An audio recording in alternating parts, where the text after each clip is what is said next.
Hola, muy buenas tardes. ¿Cómo les va? En esta entrega diaria eh, pues la segunda parte de Guerón, el libro de Guerón, que tenemos, abierto acá, que es eh, desde acá documentos, recursos de enseñanza, para el trabajo en Machine Learning y Deep Learning, el Guerón de la tercera edición.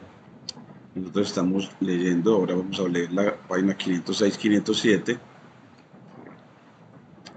en la que queremos construir usar un perceptrón multicapa para regresión, para una tarea de regresión con una API secuencial de Keras. Entonces, esta es la partecita página 506 de Guerón que queremos abordar con la práctica de codificación asociada. Entonces, gracias a DeepSeek hemos obtenido la traducción. Entonces, aquí tenemos esa traducción en español de las páginas 506 y 508 del libro de Hannon Machine Learning with Scalar Keras en TensorFlow de Aurelian Gueron, de la sección en la que habla de Building a Regression MPL Using Sequential API, en la que en estos títulos también practicamos sobre la escritura, la escucha de estos títulos en inglés. Aquí lo vamos a poner entonces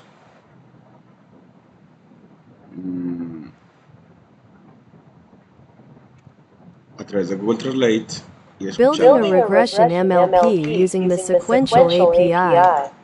API, Building a Regression. Building a regression MLP using the sequential API. API, Building a Regression MLP using the Sequential API. Entonces aquí este building lo ponemos por aparte. Building.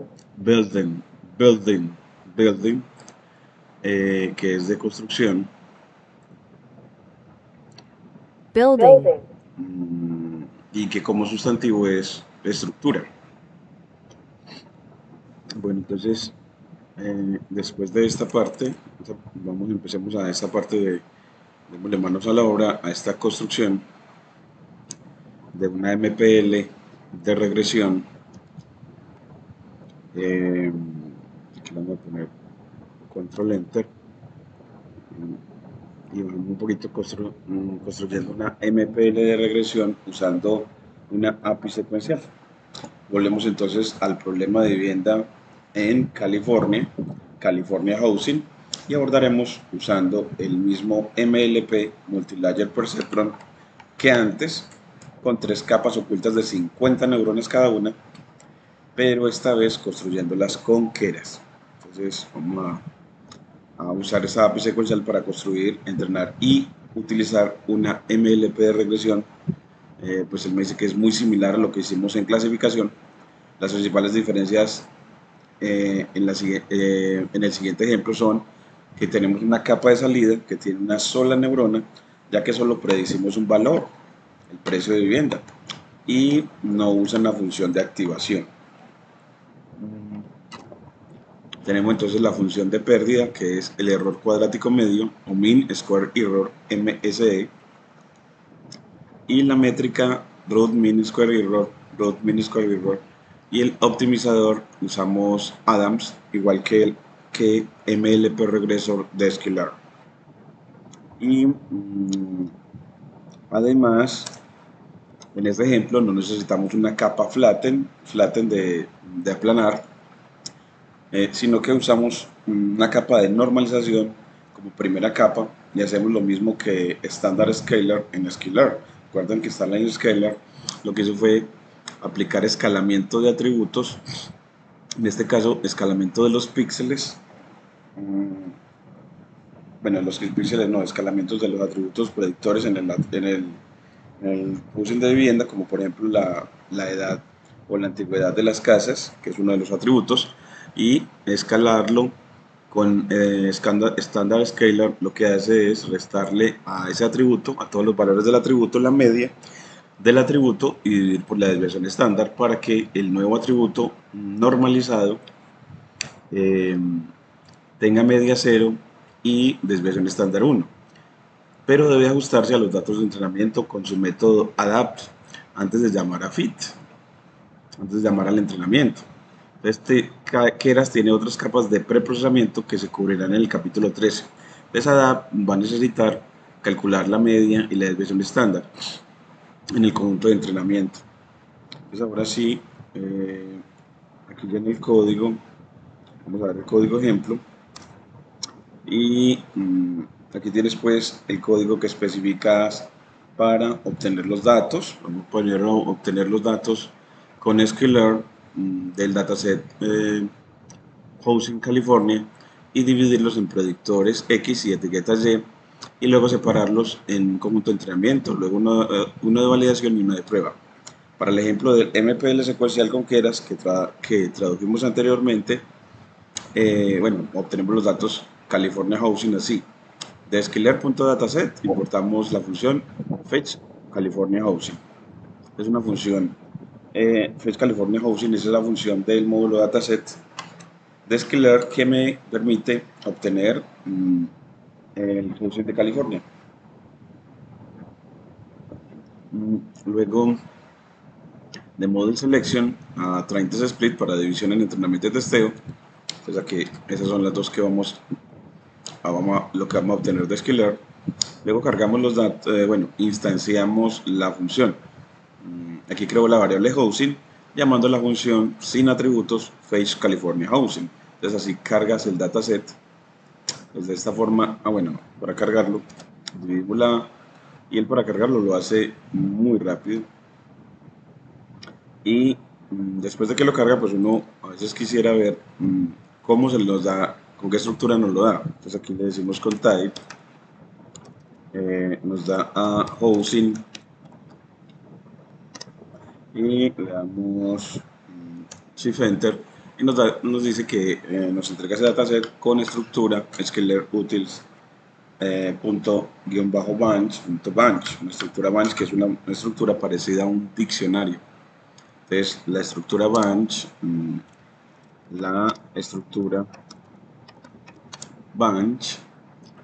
es un objeto tipo bunch que es similar a un diccionario, solo que aquí podemos acceder a la información con notación de punto y también con notación de corchetes. En cambio, los diccionarios nada más podemos utilizar la notación de corchetes para el acceso a información. Y aquí ya separar en predictores y etiquetas con asignación múltiple. Aquí está el operador de asignación. Aquí múltiple porque creamos las dos variables X y Y. X para housing puro data y Y para housing punto target. Entonces aquí ya corremos y así ya tenemos ya la división en predictores y etiquetas. Luego dividimos para entrenar un 70%, un 15% para validación y un 15% para testeo. ¿Y cómo lo hacemos? Pues con asignación múltiple otra vez. Creamos 4 variables, xtrain, xtem, ytrain y ytem, llamando la función trainTestSplit evaluada en los datos predictores y etiquetas con una tasa de testeo de 30% y un random state de 42, es decir, dejamos 30% para testeo, solo que ese testeo en realidad en este caso es xtem y ytem. Ahora, entonces aquí ya dividió en esos 4 subconjuntos y luego a xtem y ytem, a esos predictores temporales y esas etiquetas temporales, las subdivido en una tasa de testeo de 50% para que ese 30% se divida en 15% para validación y 15% para testeo. Entonces aquí ya tendremos dividido todos los datos. Luego verificamos entonces y vemos de que nos dice que para entrenamiento tenemos entonces 14.000 instancias, 8 atributos y para las etiquetas tendremos entonces 14.448. Para validación 3.096, 8 atributos y para testeo 3.096, 8 atributos. Y la explicación clave es que Random State en 42 garantiza que la división sea reproducible, es decir, sea la misma división cada que hacemos una ejecución nueva de este código. Y las proporciones van a ser 70% para entrenamiento, para aprender patrones, 15% para validación, para ajustar hiperparámetros y evitar overfitting, y 15% de testeo para evaluar el modelo final de manera imparcial. Y la nota sobre preprocesamiento es que el texto de Geron usa la capa de normalización de Keras, no estándar scaler, por lo que no escalamos manualmente los datos. La capa se ajustará con .adapt antes del entrenamiento. Entonces, aquí esa capa que creamos sin entrenar la capa todavía. Y luego, aquí nos justifica por qué esa división. Entonces aquí damos control enter, y train es porque es un mayor porcentaje para que el modelo aprenda bien. La validación es porque detecta overfitting durante el entrenamiento con validation data en model.fit, y test porque simula los datos nunca vistos para evaluar el rendimiento real. Y proporciones, entonces 70% de entrenamiento para aprender patrones, 15% de validación para ajustar hiperparámetros y evitar overfitting, y 15% de testeo para evaluar el modelo final de manera imparcial. Si ejecutas este código antes del modelo secuencial de Geron, tendrán los datos listos para entrenar el MPL o perceptrón multicapa. Entonces ahora sí, importamos TensorFlow como TF y establecemos una semilla aleatoria para reproducibilidad. Y aquí lo bueno es que TensorFlow también tiene para establecer semilla aleatoria, como hacíamos con NumPy, pero aquí lo hacemos es con tf.random.setSeeds, mientras que ya lo hacíamos con np.random.seed. Luego aquí creamos la capa de normalización o la capa normalizada con tf.keras.layer.normalization, input shape igual a xtrain.shape entre corchetes 1, 2 puntos, para decir que va a tomar desde la segunda componente de la forma de xtrain en adelante, desde la segunda componente de la tupla de forma de xtrain en adelante. Miremos a xtrain cómo está para que veamos esto, el sentido de esto. Miremos una nueva línea a xtrain, veamos cómo está.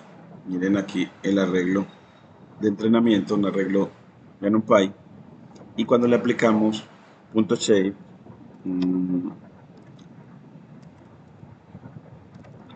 para ver la forma de este arreglo, entonces él nos dice que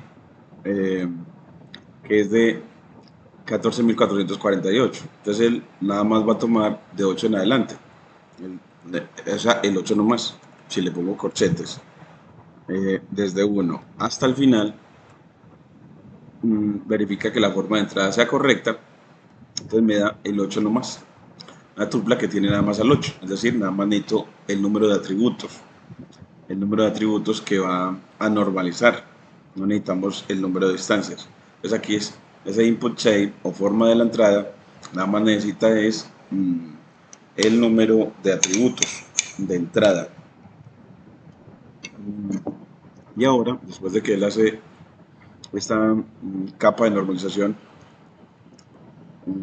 equivalente a lo que hace Standard Scaler en Scalar, entonces ahora sí creamos el modelo secuencial con tf.keras.sequential, evaluado en una lista de Python que tiene a normal layer entre sus elementos, entre el primer elemento, luego a la primera capa oculta de 50 neuronas con activación ReLU, luego una segunda capa oculta con tf.keras.layer.dense, evaluada en 50 como activation ReLU, y luego una tercera capa oculta también de 50 neuronas con activation ReLU, y luego una capa de salida o keras.layer.dense de 1, y sin decirle función de activación porque no va a tener activación para regresión. Así instanciamos el modelo y ya necesitamos es entrenarlo, y para entrenarlo traemos creamos primero el optimizador llamado optimizer, .if.keras.optimizers.adam learning rate igual a 1 e menos 3 y model.compile con función de pérdida MSE y optimizer el que acabamos de tomar y la métrica root mean square error en una lista de Python con esa cadena que diga específicamente cuál es la métrica, que es root mean square error, o sea, la raíz del error cuadrático promedio. Así ya tenemos el optimizador y compilador, y luego ajustar normalización y entrenar con los datos. Entonces ahora sí va a entrenar con 20 épocas. Le decimos cuál es el conjunto de validación que llama xvalid yvalid y el conjunto de entrenamiento de xtrain ytrain con el método fit actuando en el modelo, pero previamente normal layer.adapt xtrain para efectivamente que se adapta el conjunto de entrenamiento la capa de la primera capa, la capa normalizada. Aquí se demora un ratico, entonces aquí siempre como se demora, le voy a poner aquí el porcentaje time para siempre estimar el tiempo de entrenamiento de este modelo con el 70% de los datos. Y vemos cómo la función de pérdida va bajando, ya va en punto 27 y el root mean square error en punto 52 y termino ya con root mean square error en punto 52 más o menos bueno y una función de pérdida de punto 27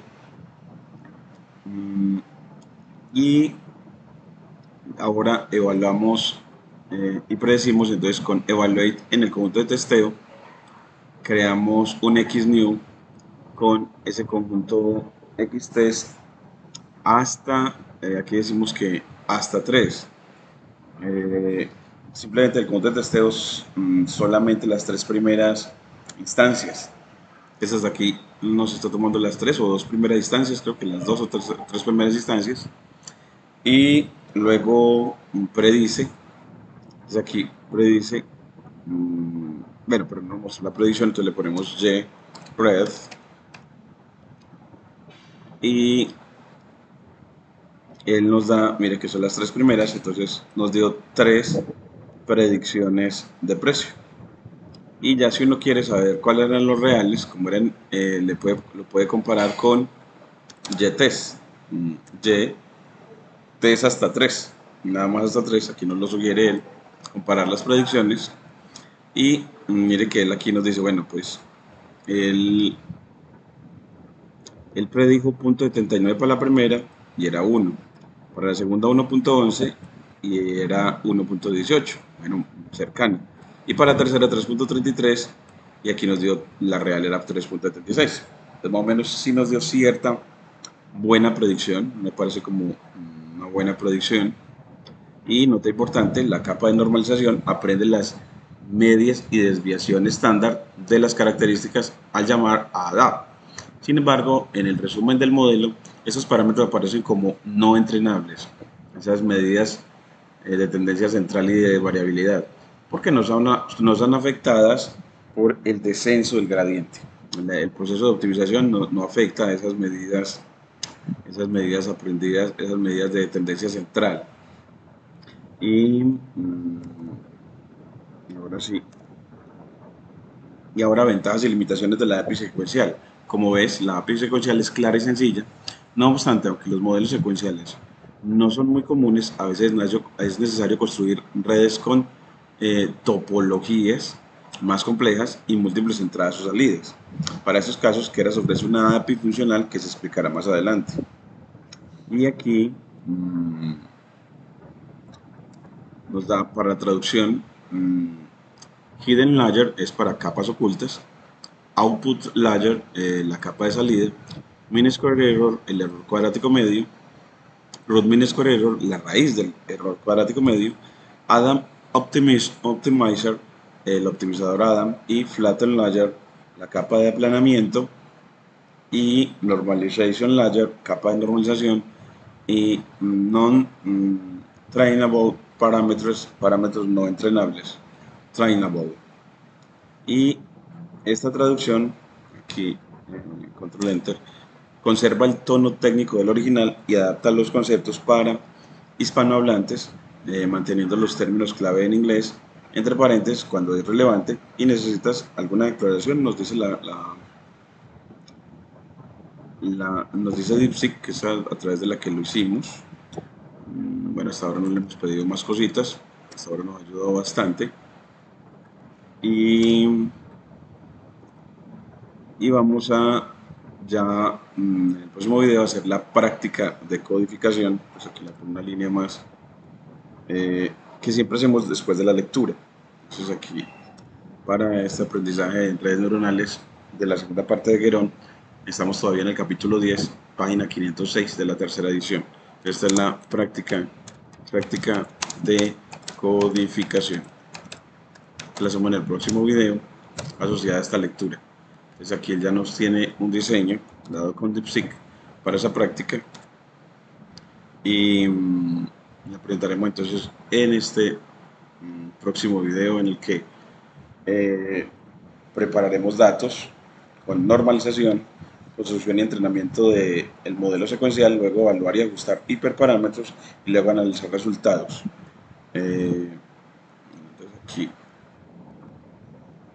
está la práctica, haremos la división para poder que en el video entrante ya, el próximo video ya nos quede todo completico.